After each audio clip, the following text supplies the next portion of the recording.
Right, Alan, can you tell me a bit about this set of photographs?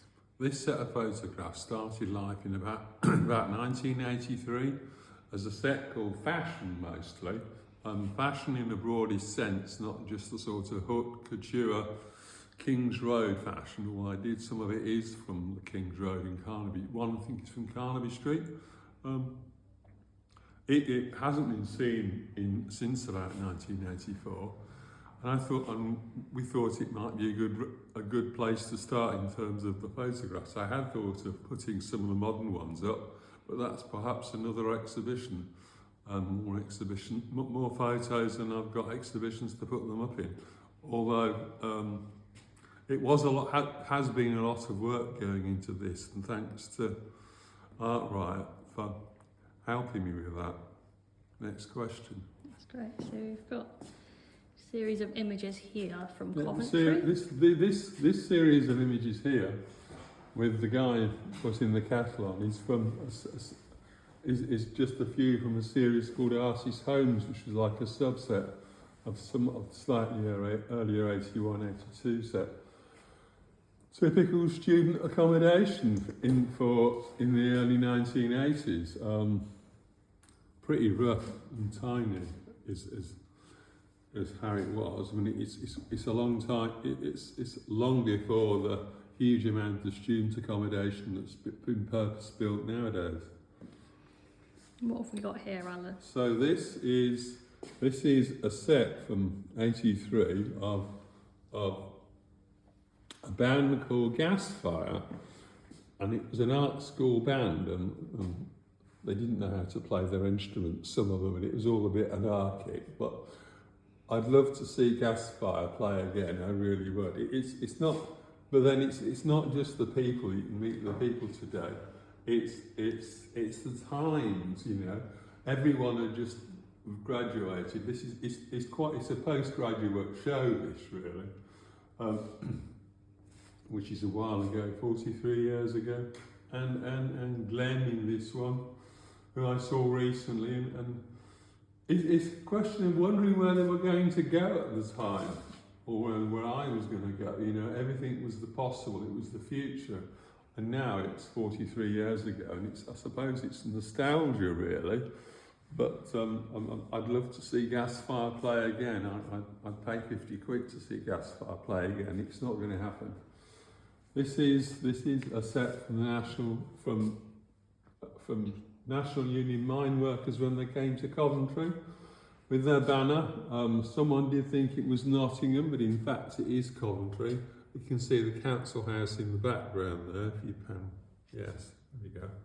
So big demo at the time. We thought they were going somewhere, you know, it was Thatcherite era, you know, with her U-turn if you want to, the lady's not for turning, that very famous speech. And we've got some photos in later on with people who wore those badges, no U-turn. It was a big thing amongst the Tories, no U-turn.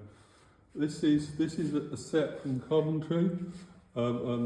This guy actually turned up at the exhibition, it's an old fire engine. We looked it up. It's a 1970. It's a 1972 fire engine. What happened was the fire brigade would rock up in the middle of town with their fire engines, open the doors and let kids, you can see there's a kid behind the wheel there, let kids climb in and turn the lights on and blow the horns like it's a real fire engine. And it was a PR exercise, I suppose, for the fire brigade before they became the community fire brigade. And this is Tiffany's here. When it was a dance hall. It started life as the Locarno when I was a kid, then it became Tiffany's. It's the library now, and the bottom two are in Cov, the police there as they were at the time. This was around the time of the riots in Coventry, the skinheads versus the National Front, and the next three are all Birmingham. A top one I think you can just walk back into, you know, there they are eating their chips and the one setting off. And Marks and Spencer's when they were in one of the smaller shops, I think. And the next three down, two of the next three down are in London, and the bottom three, and you can see the rotunda still. When it had the Coca-Cola clock on top of it, people will remember the Coca-Cola clock in Birmingham, I think. And not the skinheads, the punks, of course. And he looks like he's lost a £50 note. And this is Brixton. All of this is Brixton. This guy here, I gave 50p and he let me take his photograph. I mean, that was before begging became really so prevalent, and they really did make a living by begging. You know, it's not just they rock up in a nice car with a sleeping bag, set themselves up in the precincts and take lots of money. Beggars were people that needed the money, you know. And this is Brixton. It must have been around Christmas because there's Christmas trees there.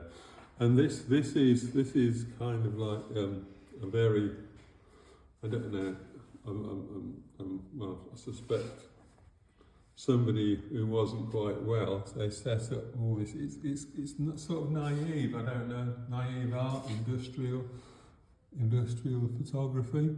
And the Brixton style Yarlove again there, Brixton. This is Brixton not long after the riots, I don't think.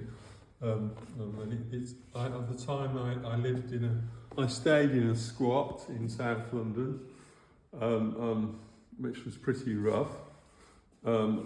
Fixed a couple of electric fires for the people, and I'm not sure if they paid for their electric, but there we go. So this is Birmingham in the financial quarter. Again, fashion in the broader sense, in the sense of the guy, how he's dressed, and you can see the bank. It was a huge bank tower. This is two of these. That's in front of the library. It was a demo. It was a county council demo, and covered by radio in the West Midlands. And the bottom two are Birmingham. One's in the jewellery quarter. They're all on their breaks, sat outside in the sun. And the other one is a guy with his pushchair outside Birmingham Cathedral. And then we have one, I think it's 60s London, and someone did look up 63 bus and where it went. I like it because it looks very 1960s. I mean, some of this stuff would have been a failed photograph in the 1980s. It's difficult now to put over the extent to which digital has impacted on modern photography. If you'd walked into the darkroom in 1980 and said what modern digital would do, they'd have thought, you know, you were one for the funny farm, really. You know, I mean, scanning has so impacted film-based photography now. You know, you get the whole film scan nowadays. At the time, you had to look at the negatives, and 8 by 10. This, which is a small print now, would be a large print back in the 1980s. A really large print. I mean, people on specialist photography courses who didn't have that much money were printing on pieces of paper the size of postcards, and that was an exhibition print for them. Come round to Birmingham still. That one's Birmingham, and that one's Birmingham on his Kawasaki bike. It's all the biker's leathers. These three are from Camden Market. Staggers is a nightclub there. He looks like he's selling old slides. Yeah, it was fashion in the broadest sense. Here we come to what people think of probably as fashion. A punk on the King's Road. And never assume that because people are dressed in a fashionable sense that they're left wing. And here we have a punk with Killing Joke on his t-shirt. And I shot it so he looks massive. Some of these photographs, the square ones like this, are shot on medium format film. The ones that are oblong like this were all shot on 35mm, And that is outside Boy, one of the key shops on the King's Road. So we move on. And here we have Camden Market. Here we have Camden Lock Market again, little boy, wondering what's going on. They're all looking at the stalls. I did also go round Brick Lane Market, which at the time Brick Lane Market was really, really rough. And the area still looked as it did shortly after the Second World War when it had been bombed. Coming on to nearly the end, this is Hyde Park Corner, Speaker's Corner. There he is watching the speakers. I mean, for a lot of them, for a lot of the people viewing, it was just a tourist attraction. They were rather quaint and probably thought they were off their heads a bit. But for the people who were talking, like this guy here, it was a no U-turn. He was extreme right-winger. And they would, the left and the right, would heckle each other. And there was a Hyde Park Corner Speakers Association badge that some of them were wearing. So whether Hyde Park Corner Speakers Association is still going, I don't know. And here we have another guy talking. And then the end is at hand. The last lot are on their way now. Here we go.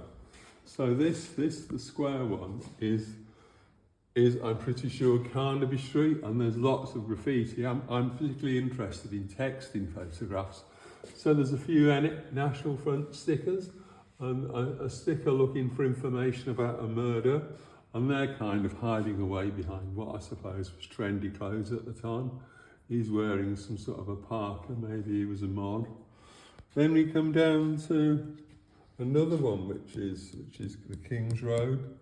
There she is with Adam and the Ants, and that's a fair while ago. And this is